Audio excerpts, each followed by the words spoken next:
მე ვარ გიორგი ბენდელიანი, მეტყევე რაჭა-ლეჩხუმ ქვემო სვანეთიდან. მინდა მოგიყვეთ ჩვენს პროფესიაზე. ჩვენი პროფესია არ არის მარტივი. ყოველდღიური სამუშაო დღე იწყება დილით ადრე მზის ამოსვლისთანავე. გავდივართ ჩვენს ფართობებზე, პერიმეტრზე, ვათვალიერებთ, ვაკვირდებით დღეში ყოველდღიურად რა პროცესები მიმდინარეობს.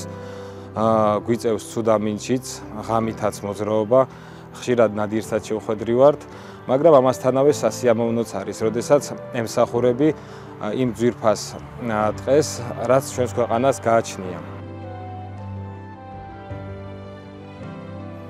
ჩემი უფროსი თაობისგან ყოველდღიურად ვიღებ გამოცდილებას.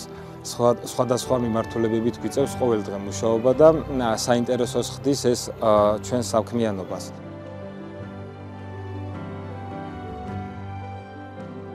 სამწუხაროა ის ფაქტი, რომ დღესდღეობით ამ პროფესიაში ახალგაზრდები არიან ნაკლებად და მინდა რომ ახალგაზრდებმა აირჩიონ ეს პროფესია, რადგან უფრო მეტი ვიყოთ და დავიცვათ ჩვენი ძვირფასი ტყეები.